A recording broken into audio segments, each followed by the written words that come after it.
All right, I will call the meeting of the Essex Junction City Council to order for January 28th. First item on the agenda is, are there any agenda additions or changes? I'm assuming none from the council. No need to approve the agenda, so we'll move to public to be heard. Is there anybody in the public who would like to be heard? No hands being raised.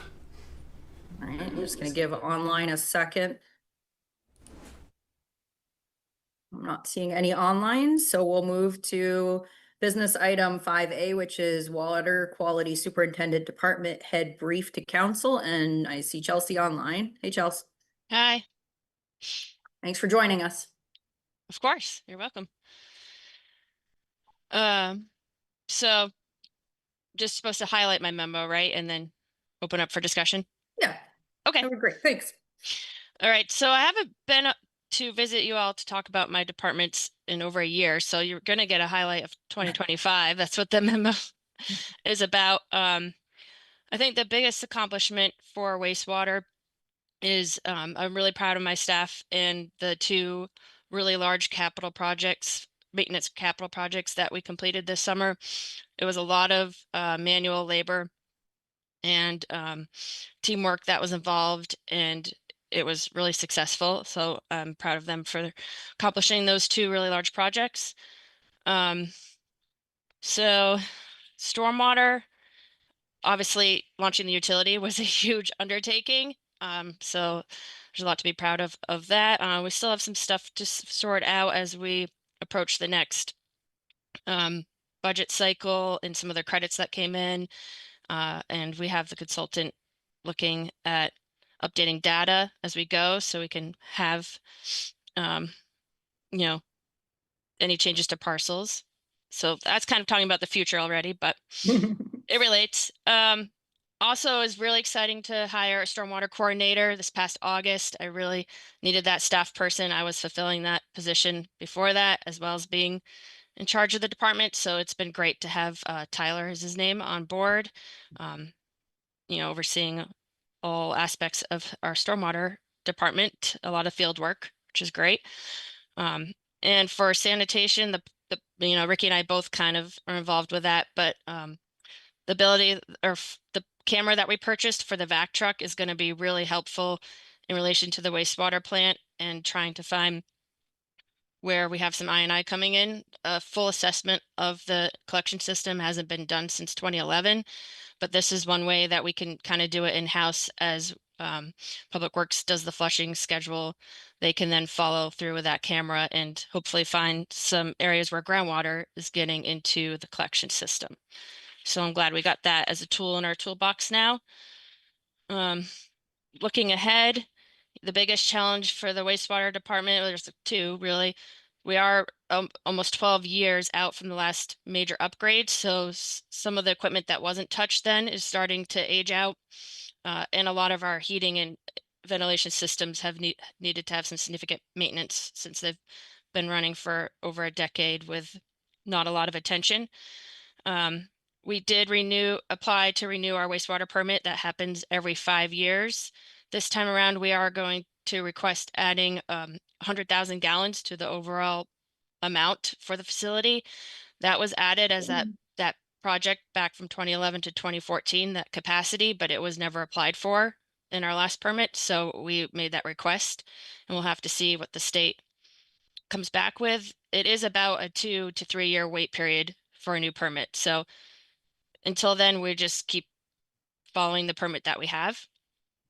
And then biosolids management, that's going to be the next thing we really have to focus on. Our ability to beneficially reuse our biosolids material with the liquid land application with the Whitcomb family is going to be coming to an end due to PFAS regulations, which is a forever chemical. And so we're going to have to figure out how to dewater more often and manage that. We usually send about 1 million gallons of biosolids in the spring and fall, so 2 million total to the Wickham family, and it takes us about, and that happens in about two weeks. So, and then it takes us 3 months to dewater that same amount. So we only have 2 million gallons of storage for the biosolids. So it's going to be a bit of a juggling act and see how we can get more product dewatered and out of the facility. But it is going to be a region-wide problem. It's not just us. It's going to affect the whole state and probably New England, because if other states start to change their PFAS regulations, our outlets, like right now, we send, if it doesn't go to the Wickham family, it goes to New York, upstate New York. So if New York puts in rules that will limit PFAS, then it's going to be a challenge. But at least we're not in it alone, which is comforting. For stormwater, the biggest thing is we need to get a capital fund going. It's been really difficult this past year. Our entire maintenance budget was spent on fixing, well, actually doing total replacement of 3 catch basins, but we have a lot of stormwater pipes that are aging and need to be replaced. So that's something we really need to get in place. And then sanitation, trying to find sources of infiltration into the collection system is going to help overall the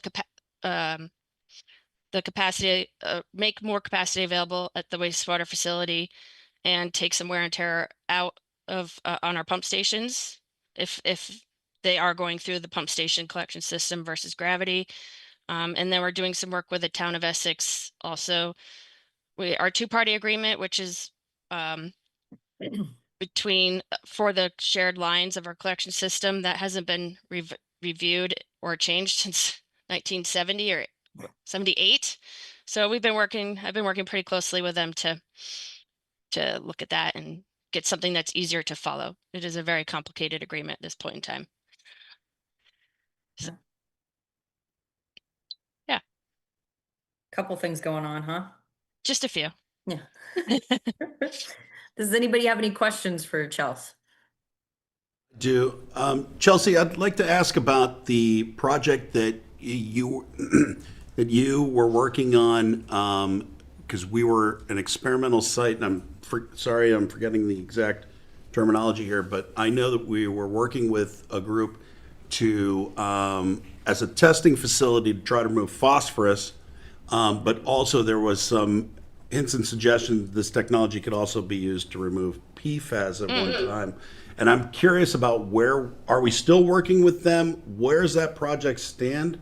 And because when you talk about the PFAS problem, boy, wouldn't it be great to be able to remove it? And then I start to wonder whether or not the biosolids become usable again for a place like Wickham Farm, because we find a way to remove it. So anyway.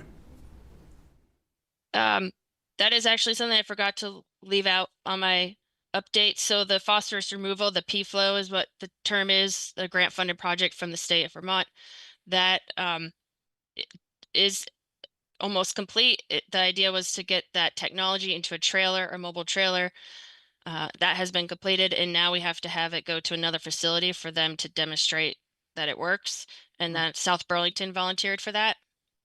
So that's happening, but yes, it was some research that UVM was doing that they think that it can potentially remove PFAS. We haven't really done much more on that because a lot of this I haven't actually told them about what's happening with our biosolids program. This happened just in November, but it's something I definitely think is worth bringing it back up to that UVM professor that was working on that, which is the same one we partnered with for this project.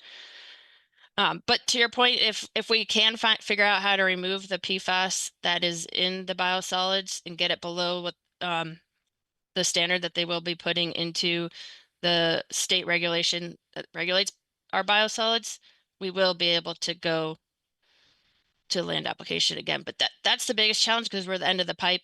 We can't necessarily control what's coming to us. And PFAS is such a legacy chemical. It's used in anything that's water repellent. So carpets, mattresses, furniture, clothing. So it's really hard to stop because it's even in rainwater. So it's all throughout the environment. because it's been used for so long without knowing what the effects are. I could also assume too that it would be really helpful. It would be a great help in the solution of having to dispose of it, because then we're not having to dispose of it with all the biosolids. We are hopefully then just disposing of the PFAS you're able to remove, which would be a much smaller amount, in bulk size. So hopefully it would be easier to transport and get to where it needs to be. Yeah, and to talk about scale, we're measuring this in parts per billion. It is very minuscule amounts, but more or less the science is showing that the level should be 0 for some of the compound. There's a lot of PFAS compounds, but there's some that are can last longer in the environment, and those are the ones that they're trying to get to 0. And it started in drinking water, and now it's moving to the wastewater side. That's it for me. Chelsea, can you talk a little bit more about the growth pressures that you mentioned at the end of your memo regarding housing needs and the limitations of the pump stations? Could you expand on what you mean by that? Yes. Our pump stations are designed to pump a certain amount, so they could, without needing bigger pumps or bigger pipes to it. So a lot of our half of our pump stations are 30 to 40 years old. They weren't designed to necessarily pump what we're trying to reach. Like, for example, the recent going to be change in zoning, 10 stories on Pearl Street. That West Street right now, as you may recall, we went out to get a bond vote to retrofit that pump station, but in doing that, we noticed that, or the calculation showed that retrofit as designed right now is not, the pump station's pumping more than it should. It's running almost 24/7. Pumps are not turning off. And so to just upsize it to the bigger pumps, for example, isn't going to get us any more capacity. We're actually now limited by the force main, and that's 6,000 feet that we have to replace to a bigger size pump, which is down most of West Street and into South Hill. We're looking at alternatives to see if we can not replace the whole pipe and try to make the run shorter.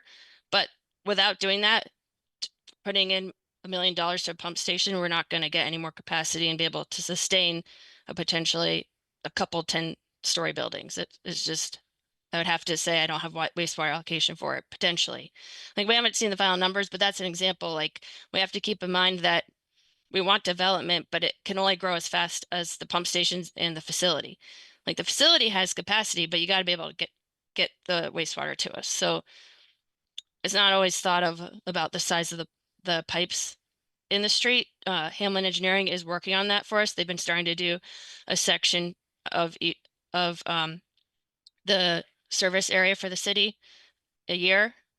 So we have the capacity of the pump station and associated pipes, so I can better assess if I can allow the development without causing effects with, like, pump station or sewer backups, and that it can safely get to the wastewater facility.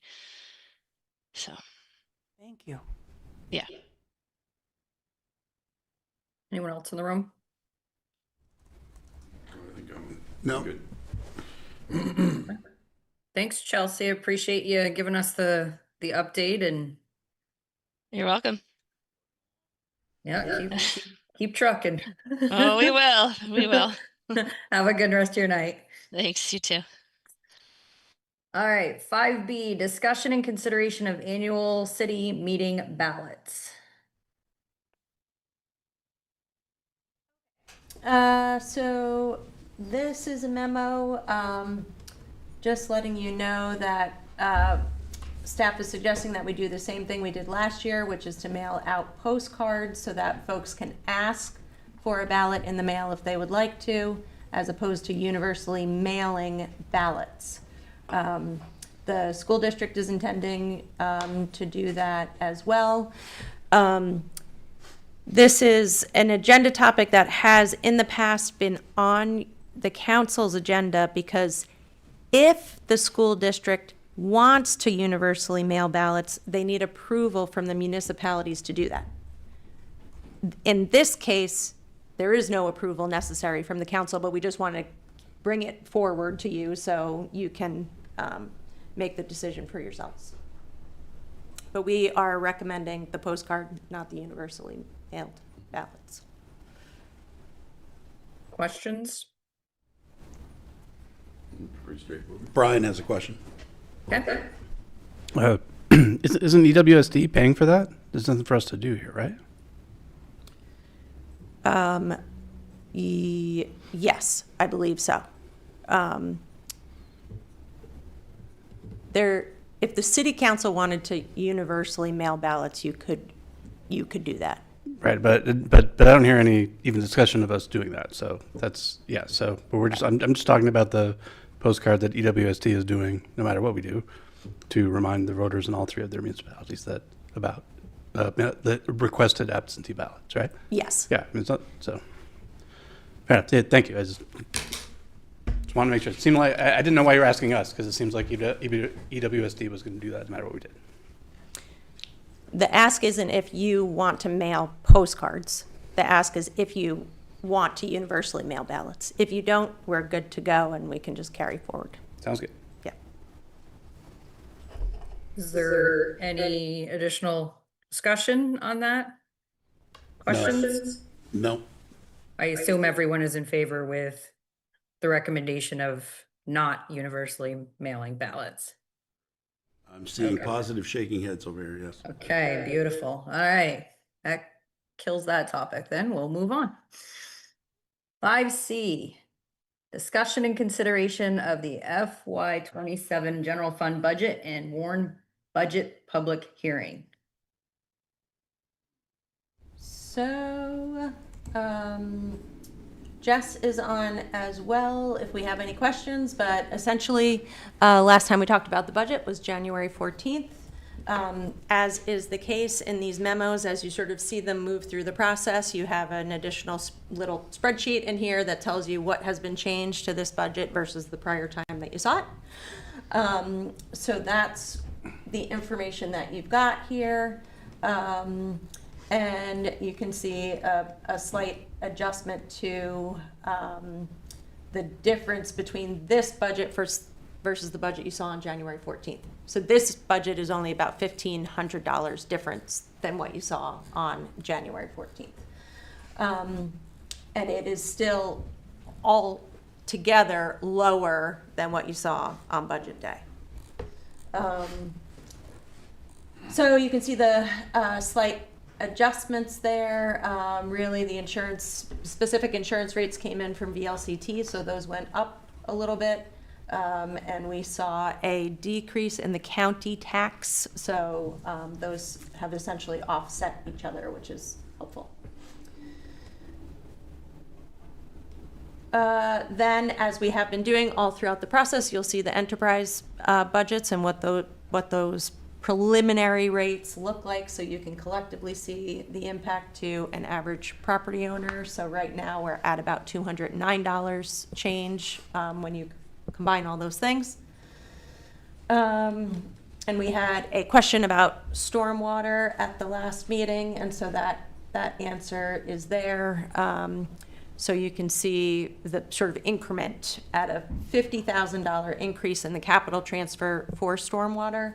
That will result in roughly a $8 increase on the equivalent residential unit, which is the term of phrase for the stormwater rate.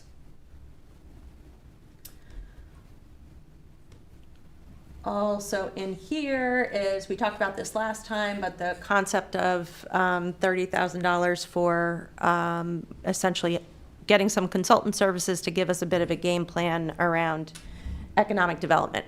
So just want to clarify, because it may have been confusing from the last meeting. We were talking about two different things. We were talking about additional engagement, and that idea really was coming from Bridget. And we talked about using the line item in the legislative budget specific for events and special projects. So that concept can definitely be covered by that line item in the legislative budget. This $30,000 would be an additional $30,000 that is not in the budget right now if you so choose to put it in there.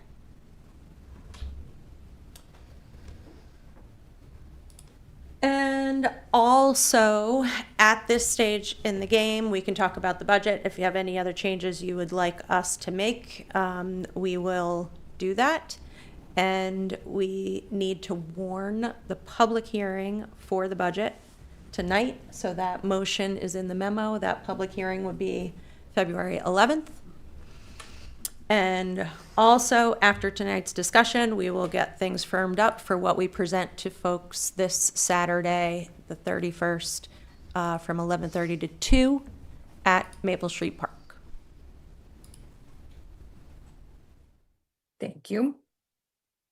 I think it probably makes sense to start with whether we want to add the 30,000 for economic development. I know we had some discussion at the last meeting, but yes, there was definitely some confusion about whether there was 30 in the budget already or not. Are folks in favor of, or is there any discussion on adding the 30,000? Can we refresh our memories? The adding 30 took us from 3.9 to 4.1 and brought the property tax increase up from 111 to 118. Jess is shaking her head yes. You guys can't see her doing that, but she is shaking her head yes. Okay. And on top of that, we're going to have a conversation a little bit further down the line tonight about the potential bond vote for a new public works facility that has come in Next on the Yeah. agenda. just as long as we're keeping that ask in the forefront of our brain as well as we continue to try and to dip into pockets that are just coming up with lint.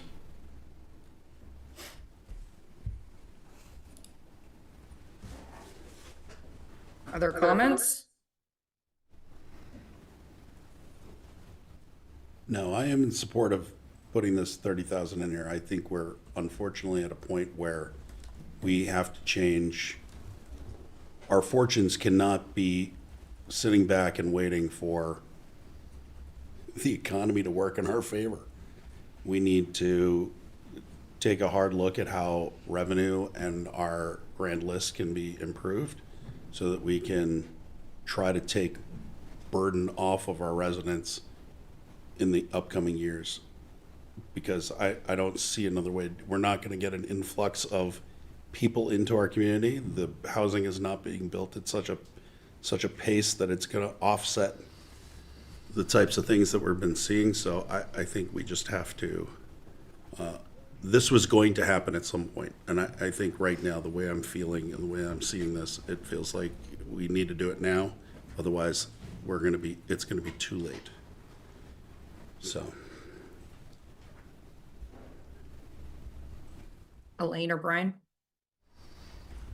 I'm good. Yeah, I support this. We should do it. Okay. I support this. We should do it. Oh. Okay. It sounds like we would be adding it. Tim, are you okay with adding it? Are you? I can absolutely get behind adding it. I just want to have the whole holistic conversation. I don't Oh, yeah. disagree that, Yeah. that it's, $30,000 and it could stand to substantially benefit the community. I just want to have all of the pieces in the conversation at the same time. Yeah.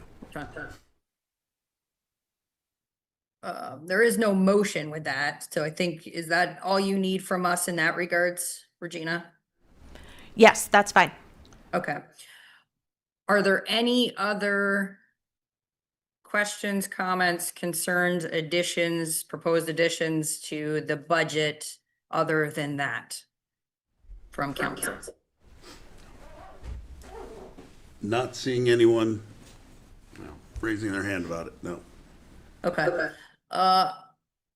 I will open that up to public comment if anybody has any in the room. None in the room, okay. Online? Not seeing any online, so there is the motion and to warn the public hearing if somebody is ready to do that. I move that the city council warn the public hearing for the proposed FY27 general fund and capital budget on February 11th, 2026 at 6:30 PM. Take a second. Second. All in favor? Aye. Aye. Right. I think that was unanimous. I didn't hear Brian, but Yes. Aye, Okay. so did I. thank you. Thank you. All right, motion carries. Thank you, guys. All right, we are moving on to 5D, discussion and consideration of the Public Works Facility Bond vote. Got a couple of guests here. We got Rick Hamlin and John Alden in the audience, and Ricky is online. I know the plans themselves start on page 65 in the packet, way after the budget. And above that is the memo. So, this memo includes the description, same as last time we were here on this topic about the need for this new facility. Since that time, a third concept plan has been put together for the facility and a cost estimate of about 13.5 million. So you have the plans for that design in your packet. And we can talk more through that. I also just emailed to folks what the impact for an average household is on 13.5, because we didn't have that in the spreadsheet that we've been looking at to date.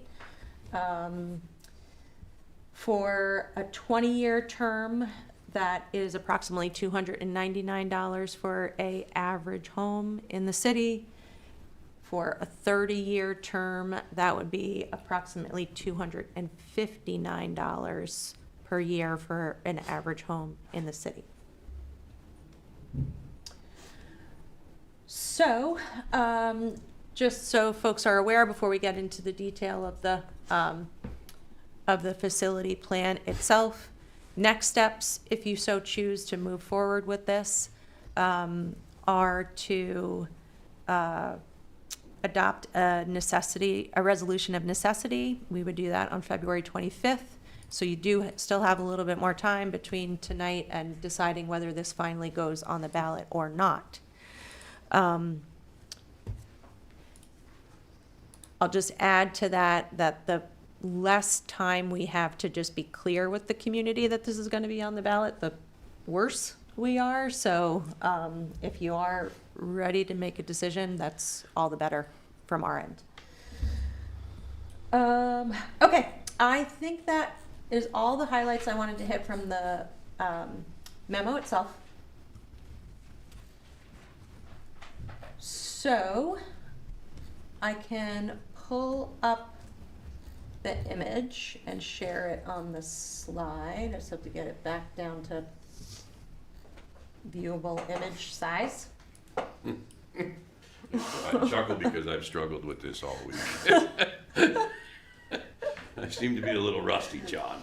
I almost went and got the drawings printed off. I have them here if you want to. Nice.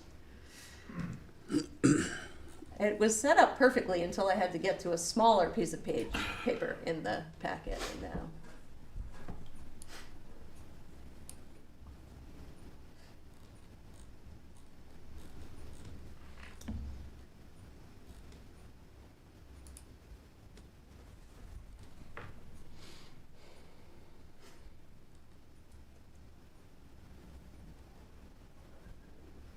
It's going to take it a minute to actually come together.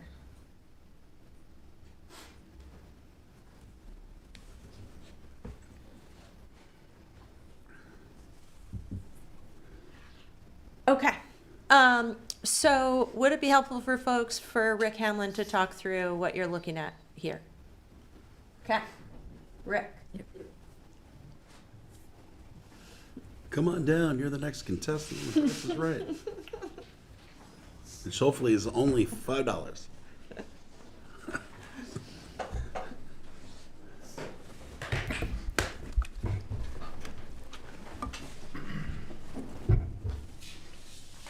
So as you may recall, we had presented to you two other versions, version 1 and version 2. Previously, version 1 retained some of the buildings and provided some infill. Version 2 was a tear down of most of the buildings, but retaining some.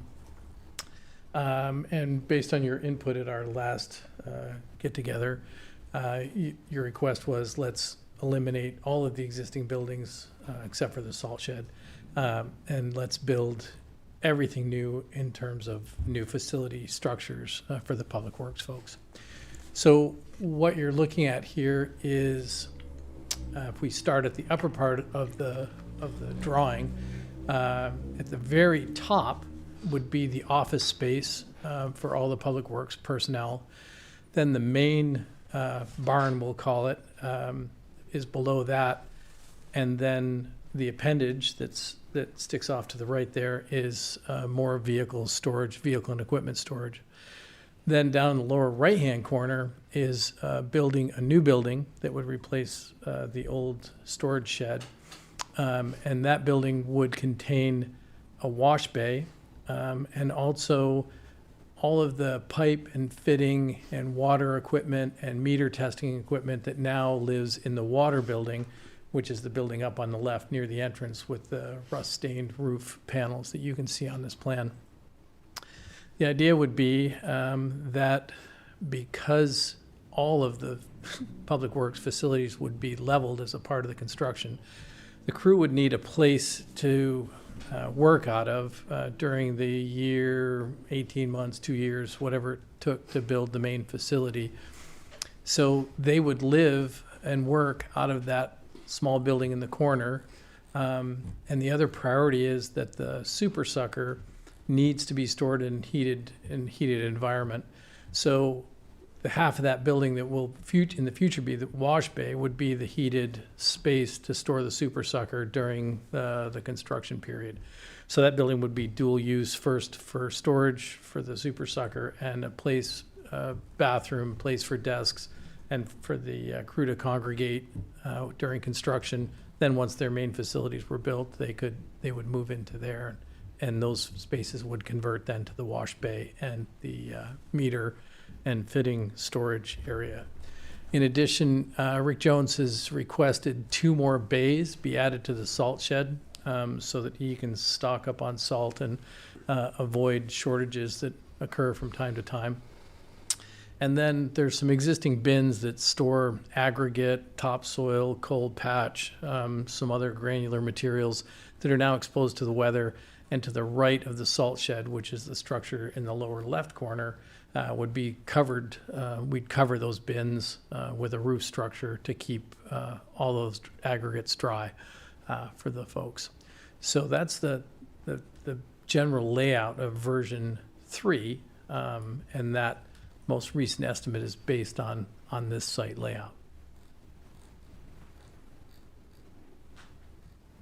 Questions?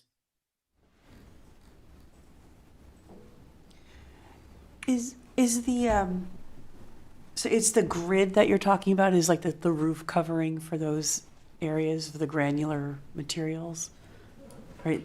Yes, so if, Regina, if you just, right there would be where those bins are. So we have 5 bays for salt, and then the additional bays for plant mix, crushed stone, topsoil. Oh, Sure. well, yeah, what is that grid? That's what Regina's pointing to. Okay, so with this project, as we're knocking down and removing all of these existing buildings, we're going to need some permits, not only from the city, but also from the state. We'll need a wastewater permit, We're going to need most likely a construction general permit, which is disturbance during construction, and we will need a operational stormwater permit.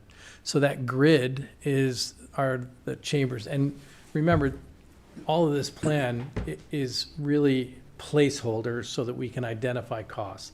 This is not a final design. This is not, this is pre-conceptual in terms of building layout, but we need to identify the spaces and the items that we then need to estimate and provide value to come up with a total estimate. So what that grid is are the underground storage, stormwater storage chambers, and there's some there, there's some up behind the building. They're scattered around the site, but that's under the current stormwater rules. We're going to have to infiltrate our stormwater. So that's what that grid is all about. Okay. I thought it was solar panels. So good that you mentioned that. Rick Jones has mentioned several times the possibility of putting solar panels. When we look at some of the other plans, the wash bay building is designed with a sloped roof, and you can see southern aspect is down. So the wash building would certainly be good for that. The roof of the salt shed and the other storage bays could also be EV or a panel ready, and so could the main building. Now, right now, what we're doing for a concept is that the main building, the office, the main barn, and that appendage would all be flat roof, but they could still have solar panels on them. So there's quite a bit of area if the city wanted to pursue that, and everything would be structurally sound and available to put panels on. So that is an option. It has not been reflected in our costs. Right. Other questions? I had some, but I'll keep in mind that this is a conceptual idea and not a final plan. So I'll reserve my comment for later down the line. And I'm sure I'll pop in and have a conversation with John at some point. Well, let me ask this question then, because I know that this has been expressed in the past around the cost itself, especially when looking at other municipal buildings for the same purpose in the region. Can you talk a bit about what is going into this construction that is different than the others that is incurring what looks like a much higher price tag in comparison to those facilities? I'll turn that over to John, who's done the research in terms of the building square foot costs in relationship to other projects. I did a little research on that as well. This is the real interesting part, though, right? The money. We're all taxpayers. We want it to be fair and reasonable. There are a lot of very recent similar projects, so it's good to take a look at those. I canvassed materials available online for these things and talked to some of the contractors who built these facilities, specifically Milton and St. Albans. So I feel like I have a really good handle on what the square foot costs are, and I think from what we understand, Milton is probably the closest in general size and type to what we imagine this facility would be. Their cost per square foot started somewhere around $216 a square foot in their published material, and seems to have ended up somewhere around $300 a square foot in the reporting after the construction. So I don't know exactly if it's apples to apples or how they did that, but there are a lot of factors that go into the cost for the project. The building is one component, but the site work and all of the rest of the infrastructure and utilities is another. So Rick handled that part. He's an expert in that. I'm not. But the buildings, I can tell you, at our listed square footage price at the moment of $275 a square foot, will buy you or should buy you in escalated next year after's cost, the structures that have been shown here. So they're pretty basic. We don't have a lot of equipment in them. The wash bay is probably the one that has the most intensive equipment that's not building specifically, wouldn't come with a regular building. If you want to put more material in there in terms of, vehicle lifts and maintenance equipment, you could see additional dollars, but they're not really building dollars, they're more operational dollars. So I don't know how you want to handle that, but we handled the building. So we're pretty comfortable that the building is taken care of. As Rick mentioned, we have, structural capacity in the roof systems for solar panels if you want them. But the buildings themselves are not that complicated. They're big, so they're expensive. You have to heat them. The heating costs for conditioned space with the Vermont Energy Code are not inconsequential.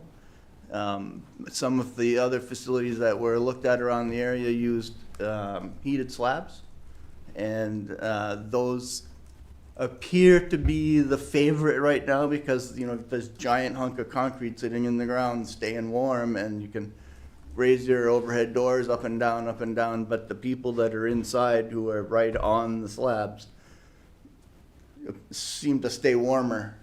Despite the air temperature dropping, the slab's still radiant mass, and it makes you feel warmer. So it's not a bad way to go. I'm not saying that's the only way to go, and I'm not saying that's what we're actually going to do, but the dollars are in there. So for anyone keeping track, the recent public works facilities that have been constructed are St. Albans, Georgia, Milton, East Montpelier, Berlin, which is about 85% of the way done if I understand it, and Swanson. And those have all been completed within the last 5 years or so. They've been done under a construction management contract where the contractor, instead of building out as a general who brings in all of their own subs, is done as a construction management firm that comes in on the early side of development and works through all of the design. They have the ability to say, okay, your super sucker is the priority. Does it make sense to have a separate outbuilding that then needs its own water and sewer and electricity and heat?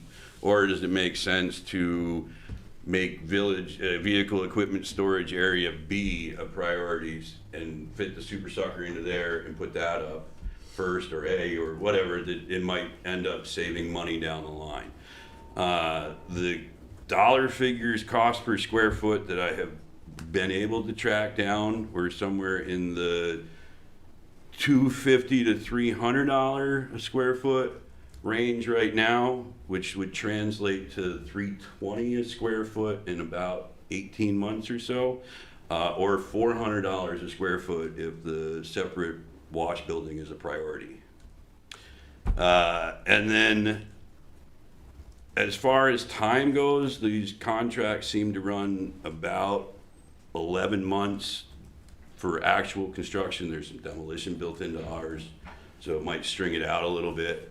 But the vast majority of these facilities have been put up in under a year, as they're essentially a freestanding metal frame building.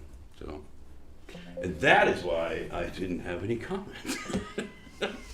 Well, obviously you do, but Well, regardless. again, it's, I think it's important to note that this is a conceptual plan, and what they're asking for essentially is, are we still in favor of putting this forward? There are at $400 a square foot even in just building costs. But again, to the point, and I hear you, but to the point, it sounds like the numbers then that have been provided sound like they're relatively similar and in line. Yeah, So from a numbers perspective, because again, if we're being asked to make the decision as to whether or not we're okay, concept or not, kind of moving this forward for the ballot, it sounds like the numbers are okay. Therefore, right. I appreciate that and that's research. what And I appreciate the work, because then I think it says to me, okay, this concept fits what we talked about before. the numbers seem to be in line with other projects around the area, therefore, So it's I feel like I'm gonna be okay right, with. it's a total of like 20,000 square foot, all said and done-ish, right? For the main building, it's about 21. Yeah. Yeah. And so 8.272 for the actual building itself is probably Yeah. right about where it, The other thing our estimate includes is growth for inflation with a predicted construction in 2028, because permitting for this will take over a year to get the state permits. Oh, wow.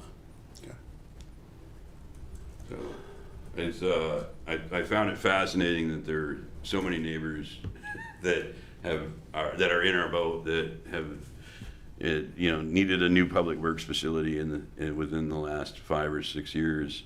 And I want to take a minute just to acknowledge the fact that this is a long overdue project that was put in limbo for a number of years under unified governance.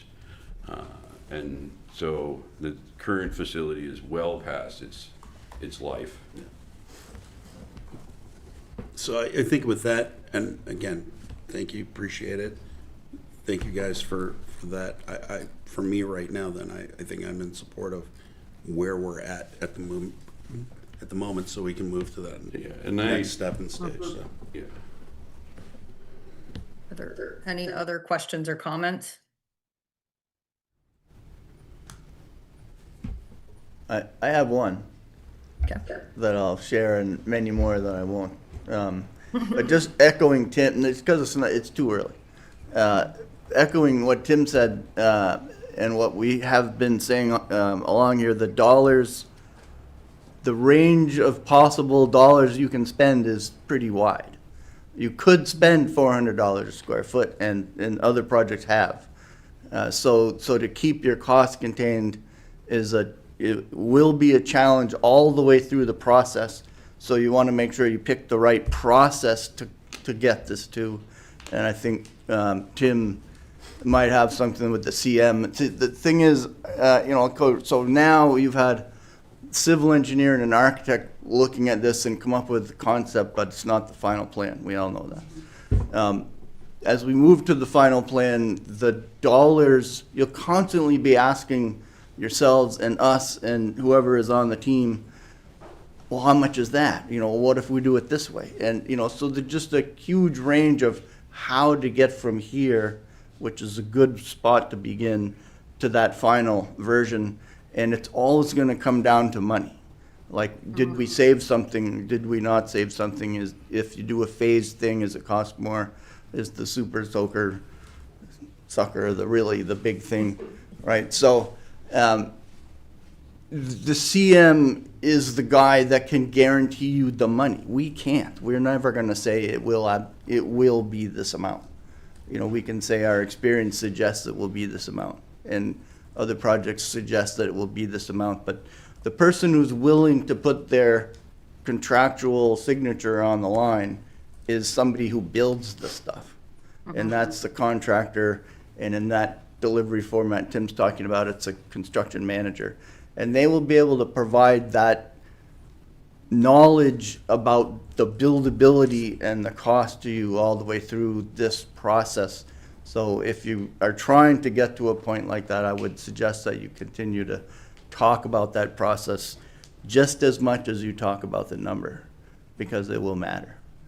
Anecdotally, I'll share that in my conversations of this research, we've all seen how nice that Milton facility is. When it design came through, it had 2 overhead doors and some angled parking and was over budget.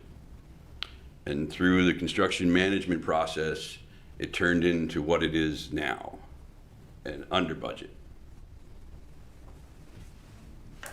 Still missed a wash stick for the guys. Anything else in the room? No, not seeing anything else in the room at this time. Ricky, is there anything you want to add?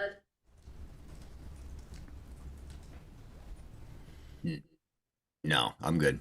I was gonna say, man of many words, I'm guessing no, I- but I I wanted to was give you w- the opportunity. I was waiting for that, Amber. All right, I will open it up to if there's any public comment. Risa? Thank you. I was searching through older packets and couldn't find anything. What happens? What's Plan B? What happens if a bond is not voted in? We never have a plan B, we just go with A. We get that. We'll have to do a good job. It's our job to sell Plan A, Risa, right? So Yeah. if the bond fails, then we failed. I don't think there's anyone sitting here that doesn't acknowledge the necessity of this project. Right, and it's ultimately all of us who Yeah. fails, clearly. Right. But so that explains why I wasn't able to find anything, because we need this bond to pass. Okay, thank you very much. You are welcome. Spoke out of turn, and I didn't mean to speak for everyone at the table. Yeah, I'm sorry. I guess I will take a second to speak here. Yeah, You know, go ahead. I just want to thank Rick and his team and the team that's put this all together. I see the work that Public Works does every day. They're out plowing, they're painting sidewalks, doing the underground lines in the city. So, you know, I think these guys work really hard and are doing a great job. So that said, I'm not convinced this project is truly necessary right now. So, especially given, as Tim, you said yourself, how much we're asking people to reach into their pockets. So I do support from the presentations I've gotten and the tours that I got of the public, of the facility. It does seem to me like we need another salt bay and a smaller investment for quality of work, quality of life issues for Public Works staff, like they need their kitchen and bunk space and for overnight plowing. So, but other than that, this is, you know, it's not like the Milton facility is beautiful. I agree, but theirs was also falling down. And that's not, I have not been presented with any evidence that ours is. So, yeah, I'm planning on voting no on this. Thanks. I think that's a good segue to, I know there's no actual motion that's on the table, but Regina did mention that she would like to get just a general consensus or not as to whether folks were in favor of putting this on the ballot so they can continue with the work that they're doing. So I guess in like an informal kind of, I know Brian just said he's not in favor. So if anyone else can kind of weigh in, if everyone can weigh in as to whether you are in favor or not in favor of putting this on the ballot at this time to give staff some direction. I'm in favor. I am also in favor. I am also in favor. I am in favor as well. So it's a 4-1. I hope that helps, Regina. Yes, thank you. Anything else you need from us on that? 1 second. Okay.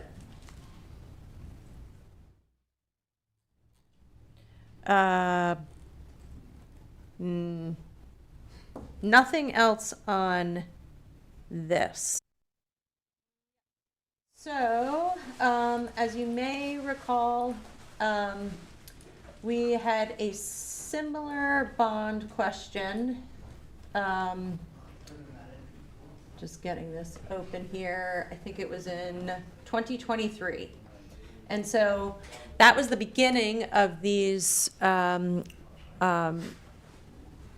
drinking water rules around identification of lead in service lines for drinking water.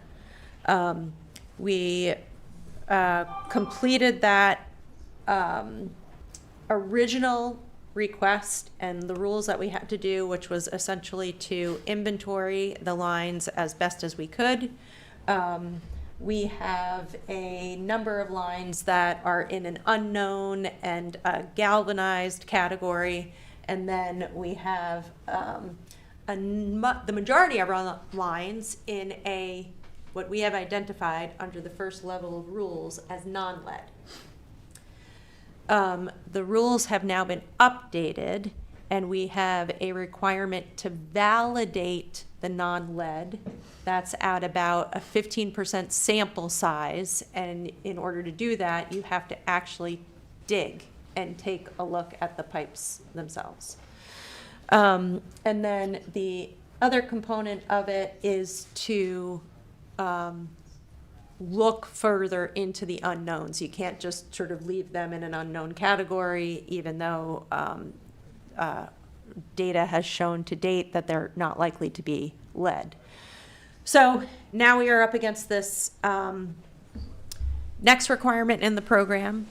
We do have until 2037, which is helpful.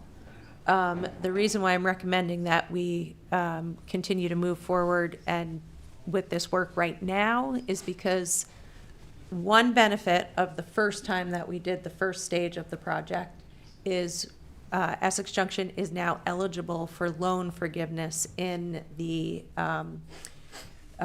intended use plan. That's the IUP. It's updated every single year. When we were first doing this project, the threshold for loan forgiveness was at 120% of median household income. Essex Junction was above that. Now they have changed that threshold to 125% of the state's median household income, and so we qualify. So what that means is the first $100,000 would be forgiven, and then the rest of it would be forgiven at a 50% amount of the rest. So this is still going to be a pretty significant effort, but at least we are eligible for loan forgiveness, and so we think that it makes the most sense to continue to move forward on this right now. Because we have to get this as a loan, that is debt, and we have to ask the voters for that. Is there any potential that, I mean, obviously we can't see the future because we'd all have different jobs if we did. But is there any potential that these rules might change again and not require us to do this? I am not going to predict anything Yep. about that. Yep. I think it's a good question. I think in my mind, the loan forgiveness component outweighs the potential that things will change. Yep. Might also get worse, but federal government, we never know. Are there any questions? Comment? Yep, go ahead, Elaine. So we're going to the voters to say that we are going to need to borrow an amount not to exceed $892,771. But in the end, if all holds up, we actually will only have to pay $396,386. Is that what you're saying? Let me look at that breakdown.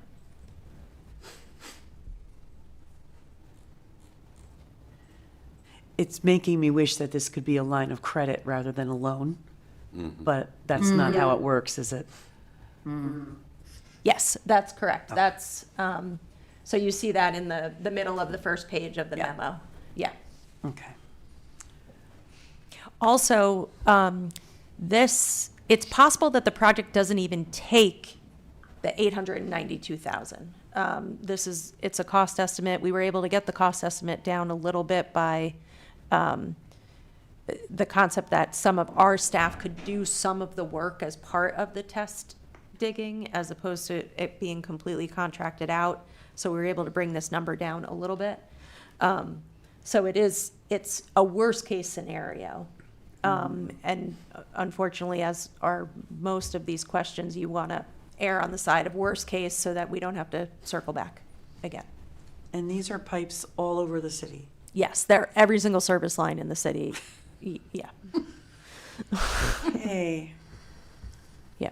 Is there a way to use the camera to do some of this work versus digging up stuff? Because then we have to cover it up and potentially re-asphalt and all the rest. Is there a way to look at it from the inside? I guess I Or keep saying no. Glad he's still on. I didn't expect it to still be there.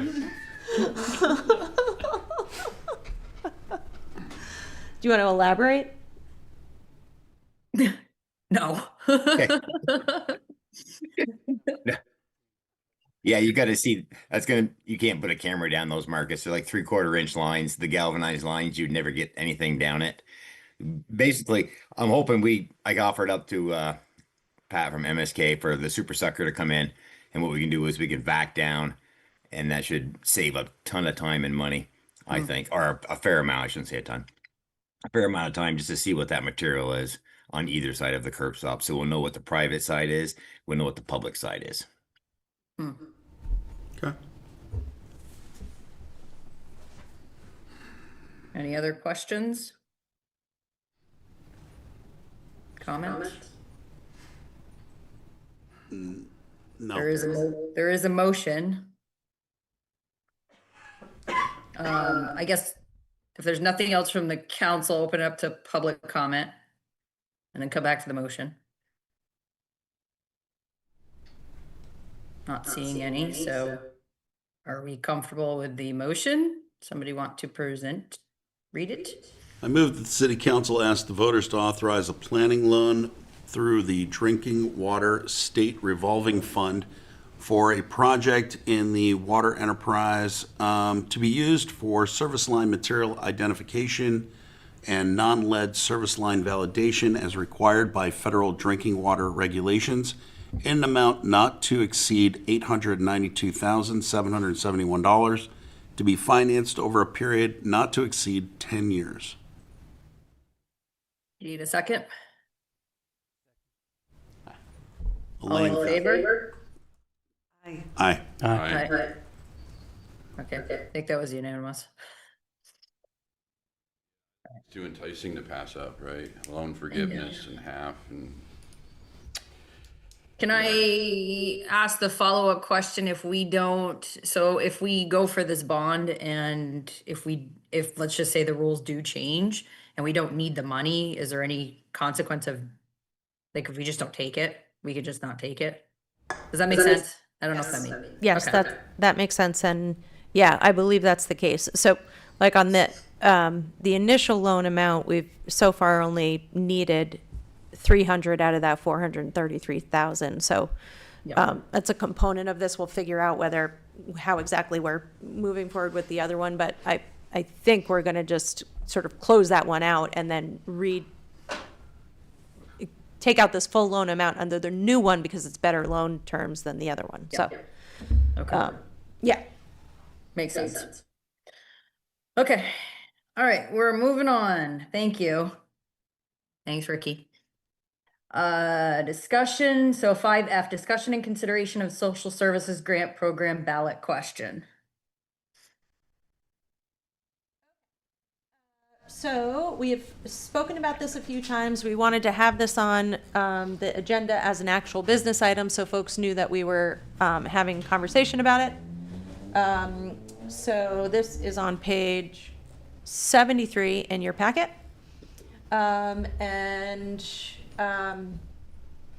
As previously discussed, this is essentially a program that the village did participate in through the town budget. Since separation, we have not been doing this. The town has been doing it. And so their program is hyperlinked there, and also the policy that they use to guide their program is included here in the packet. A few thoughts from me in the memo in thinking this through.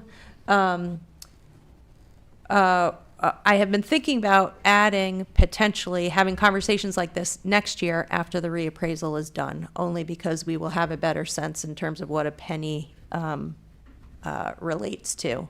And we could potentially, if what the Economic Development Fund is getting right now doubles, this is very wishful thinking, but just for example's sake, it doubles what we end up getting as revenue from that.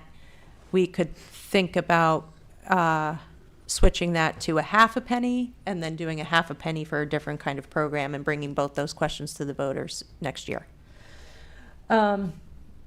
The social service appropriation model budget, model policy from VLCT is included in here. Just included that as just to bring forward their concept and what they're saying there in terms of state statute, by putting a social service, It's like way later than 7:30. Bringing forward a social service appropriation on the ballot for each individual ask gives the voters the opportunity to make individual decisions about it. So just pointing that out. I don't think I need to go through all the rest of these, but let me just see here. So, and then the other thing that we've been thinking about for a while is it would be really amazing, particularly from the public engagement side of things, is to figure out some way to do participatory budgeting, which is just a helpful way to put decision-making in the hands of the voters for different, in the hands of the residents to see what different things they would like to see happen in the city. So we could be take a little bit more time and be a little bit thoughtful if we want to think about this next year. And then I think I'm saying at the end, which is hard, and the reason why we're having this conversation to begin with, things are very hard out there for a lot of people. The work that these organizations do is incredibly helpful and important. And delaying a year means not assisting those organizations for a year. Particular questions to get through if folks want to move forward on the proposal. We will start with that. Comments, questions on whether we want to move forward with putting this proposal on the ballot? I have a lot of comments, but I want to make sure other folks have an opportunity to. Go right ahead. Okay. Good. Couple things. And I'm kind of not specifically in order, but I really love the idea of participatory budgeting, and it's something that we have talked about at this table for many, many years. My thinking about this, though, is that I'm not sure our residents are interested. I'm not sure what kind of participatory budgeting our residents are interested in. Is it having a voice in grant making to nonprofits that help the people of our community, or is it having a voice in the spending decisions the city makes on things like infrastructure and operations? So there's very different kinds of public participation in budgeting, and I'm not sure we've had that conversation as a board to determine that, and we haven't talked to the public to ask them what they want to help. I know that there's interest out there, but we don't know what kind of interest it is. Is it like to help us decide to buy a fire truck versus build a building, or is it to divvy up funds for grants? And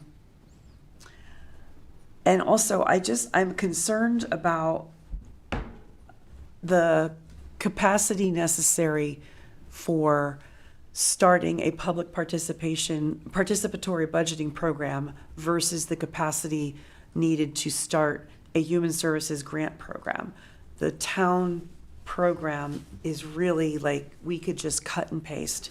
It's exactly, they have the whole system worked out. They have an excellent policy, and we could simply borrow it from them. Setting up a public participatory budgeting process is a massive undertaking. I'm not sure, there's lots of articles in here, and I can see that that's the preference of what the outcome should be of this discussion, but it's a massive undertaking to do it right. And so I don't want to push this process down the road, this idea, and then have us realize, oh my gosh, this is so much more than we thought it was going to be. We're going to need another person. We're going to need extra hours.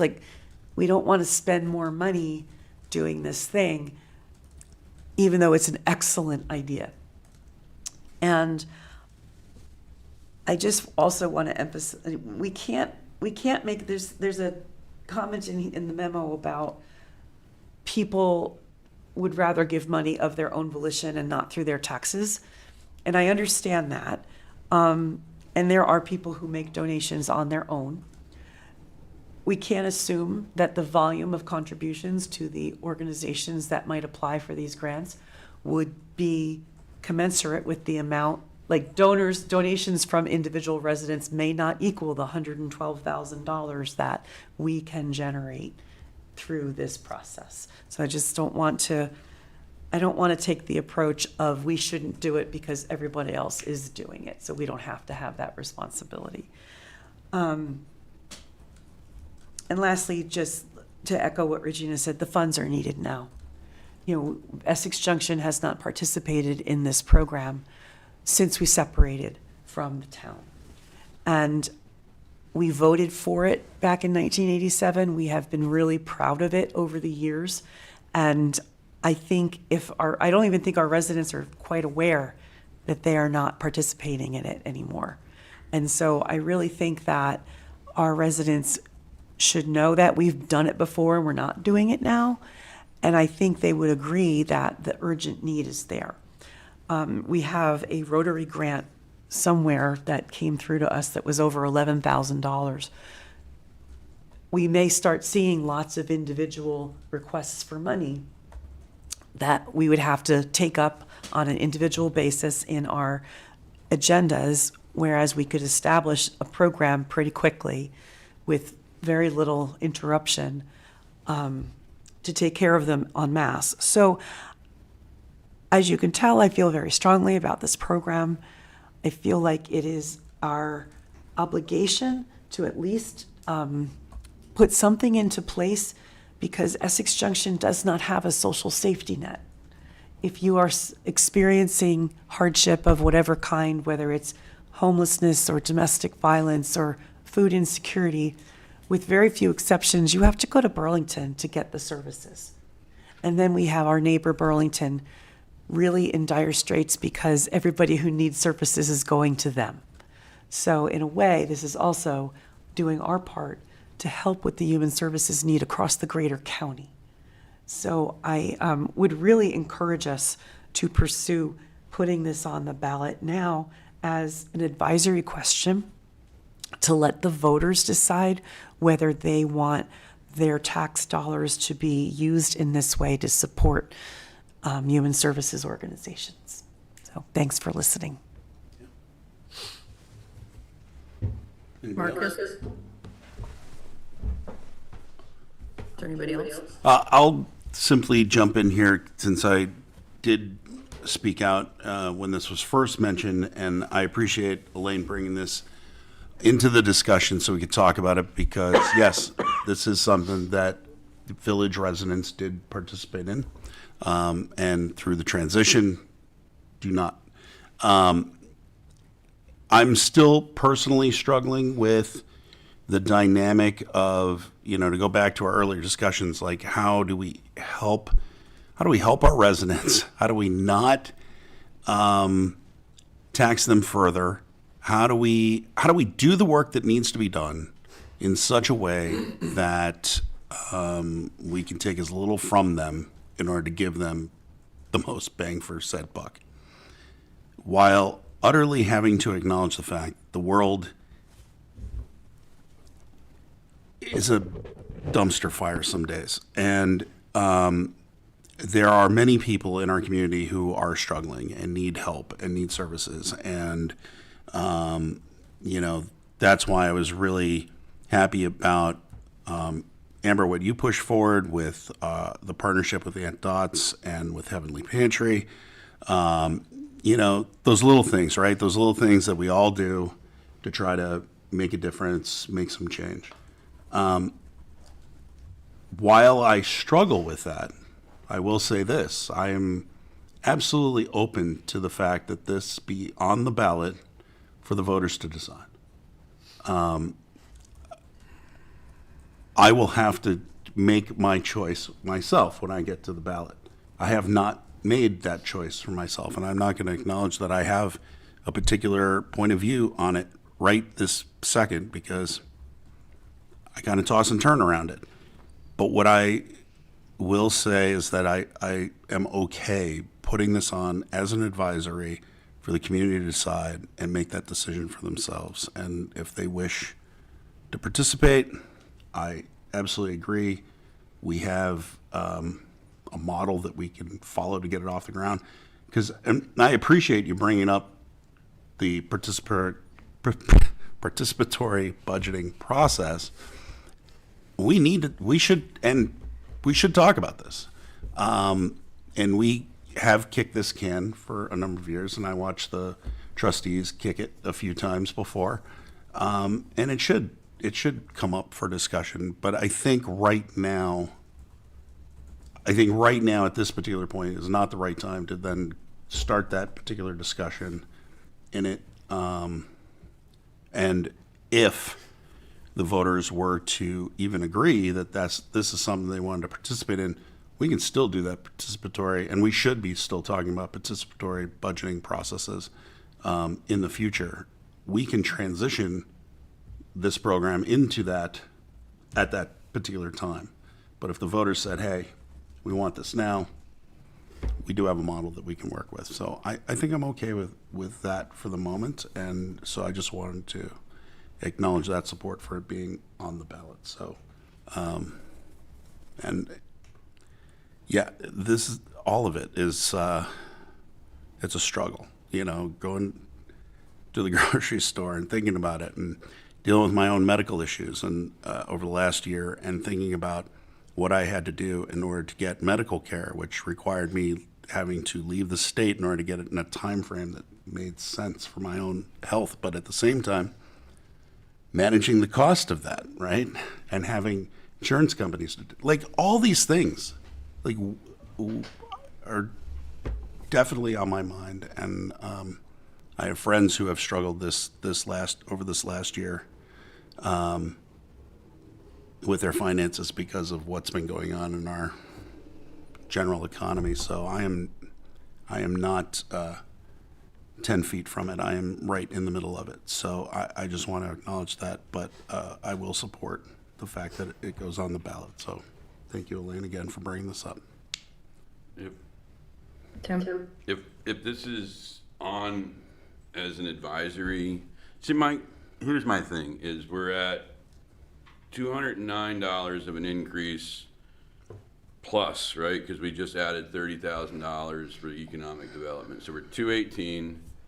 So we're at $470 by the time we factored in the Public Works garage. If 500 people vote against this as an advisory and 501 people vote for this,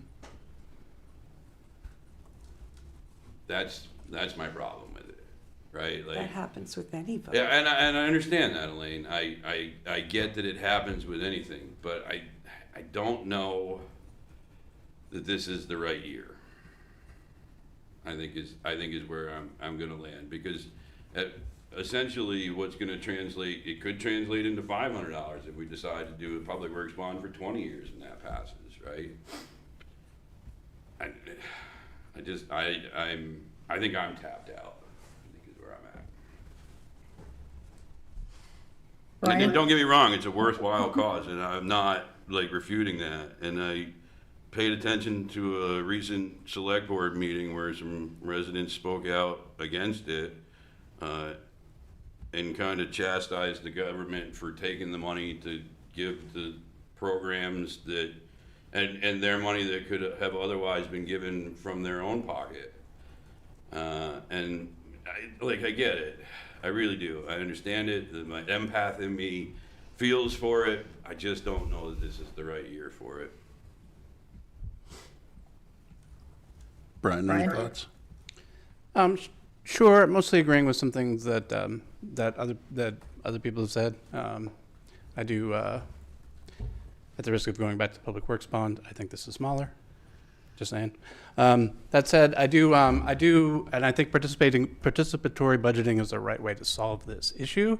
However, I do want to quote my fellow councilor, Tim Miller, who has a great quote that he uses all the time that I love and repeat all the time, which is moving at the speed of government. So I think that we can implement, we could implement this by stealing the town's policy more quickly and restore these funds that villagers and now city residents, kind of don't know that aren't being Yeah, that aren't being given back to the community anymore. So, yeah, I support this. I support this, and I think we can come back to participatory budgeting, and hopefully I will be able to pronounce it by then. We all messed We're gonna up. have exercises later. I don't know what it is. We all got it wrong. I'm not even gonna try saying it, so how about that? I guess my 2 cents is that I've kind of gone back and forth. I get the concept. I like the concept. I am struggling. I kind of feel rushed. I feel rushed to make a decision because we really like. Yes, I get the town has a policy, and we can just take that and run with it. I like the VLCT concept. I think there's some positive to that piece that VLCT is throwing this out as a proponent, and that meets state statute. So I think for me, where it comes down to is that I agree with Tim. I mean, I agree with a lot that's been said tonight, but where I think I land is I agree with Tim. I'm concerned that this isn't the right year for this. In particular because of I really don't want to throw any potential caution into like folks voting for the public works bond. We really need that public works bond. And so my concern would be putting this on with that bond vote. And so I'm not in favor of it, but it sounds with just a straw poll of numbers here, it's 3 in favor, 2 against. So it sounds like this is going on the ballot. I think the next piece of this is the questions that Regina presented, which is whether it's 1% of the general fund budget or 1 cent tax. So we'll need some input on that for her. Yes. I think it makes sense. I'm sorry, I'm getting over some laryngitis. I think it makes sense to do a 1 cent tax. You were leaning in that direction, and going forward, it could be changed more easily, like half a penny, or whatever. So, yeah. Marcus? Yeah, that seems reasonable to me. I think it's easy to understand too, which simplicity makes this just easier to communicate about. Yep. Tim? Yeah. Brian? Sure, whatever makes most sense to voters. I'm okay with 1 cent too. I think you said guidance on the program parameters. I think the general consensus was using the town model. Is that what you're asking? Yes, so I think we can just do that. I think we're gonna get questions from folks because our question is gonna have to say, are you in favor of us developing a program? Right. As opposed to a very clear term that exists in real life in the town. But I think if we, so long as we're clear that we want to basically follow that same town grant policy, then I think we can work with that. I think this might call for an explanatory document like we have done in the past when we send out the annual report and there's a memo about various ballot issues. We could come up with a Q&A or an FAQ or whatever. I would like to just let everyone know I really appreciate your strong consideration of this, and we can work together to make sure that it's a really valuable program that benefits the most people in Essex Junction as we could possibly make it benefit. So thank you for being willing to do it. Thank you. Or at least put it on the ballot, and then we'll see what the voters say. Thanks, Elaine. There- I have I don't know if this is where the appropriate place to put this, but whether it's on the ballot or in some sort of flyer like Elaine is talking about, but can we use the word restore as opposed to create? I think we might want to draft what that document would look like, the document to inform voters, and we can probably go from there. Yeah, and send. We would have to create, because the town budget is the town budget, and they took that with them, so we would have to create it on our side. So I understand the semantics that you're getting at, it's important, but we also need to be clear. Yeah, and this Here. motion, sorry, go ahead, Brian. Yeah, so what I'm hearing you say, is, Elaine, is that it goes in the explanation documents and not. in the ballot Exactly, itself. yeah. Thank you. So the motion tonight, I think as it's worded is fine. This doesn't get finalized until the warning of the ballot, so I'll work with the city attorney too to see if she's got any suggested edits and thoughts about it, but, so, yeah. I would also, Yep. I just want to, one quick thing, Amber, I would also be interested, in assuming that the voters approve the measure, it wouldn't go into effect at the very least until July 1st. We could even push it into September, into fourth quarter or second quarter of the next fiscal year. Like we I always, yeah, I can never figure that out. But I realize what we're doing, and we could potentially minimize the impact financially by placing it later in the fiscal year.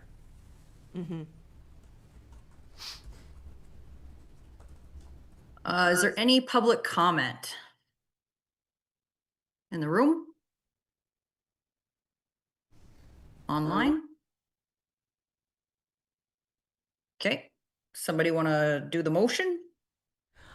I move the city council ask the voters to authorize the development of a social services funding program and approve a 1-cent tax to fund this program to be reconsidered at the annual meeting in 2027.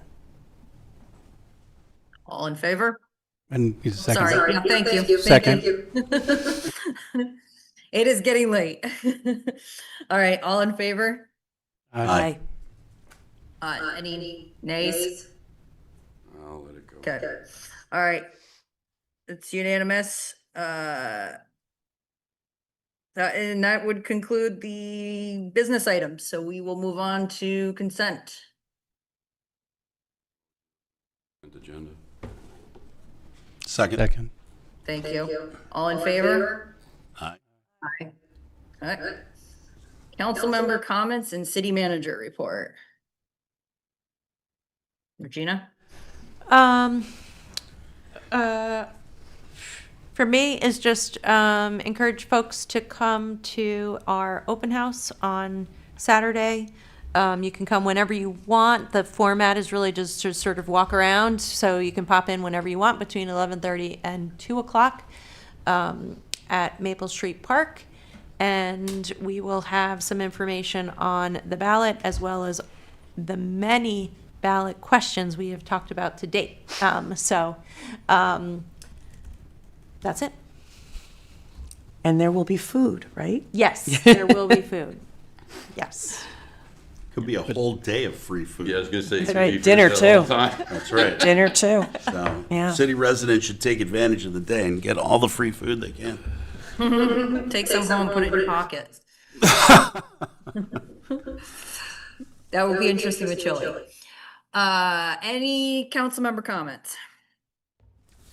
I do want to just acknowledge I was traveling, so I did not get to experience all the fun and excitement that everyone did for the last few days. But I did get a number of notes from residents, again, acknowledging the great work that's happening in the city to keep people, with the ability to be able to go to the grocery store when they need to, or get to work, or this and that. So again, my hat's off to Public Works and, the whole city. Again, the work that is done is, so much of it is behind the scenes, but it's, when you can get up at the beginning of your day and get yourself to where you need to go, and, you can flush your toilet and not think about it. You can, all the things that happen. Again, my hat's off to the city and especially Public Works over this last storm and dealing with that. So thank you. There have been a number of municipalities that have put out recently that they are run out of road salt. Yeah.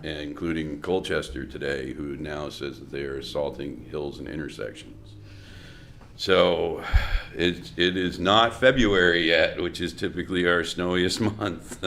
Then cross your fingers and hold out a little hope. But they continue to do a great job. And I had the distinct pleasure of driving all over the county in that snowstorm, and as soon as I hit the city limits, I knew exactly where I was, because our roads were by far incredible. Like the best roads I traveled on all day. And I think that's a real testament to those guys who come in at all hours of the day and night, and they just turn and work and work and work. So hats off. Should have put this like 5 minutes earlier so Ricky could have heard all of this. He's napping by now. Brian, do you have anything? All set. Okay. All right, I will entertain a motion to adjourn. So moved. I'll second. All in favor? Aye. Aye. All right, everyone have a good night. Thank you. Thank you.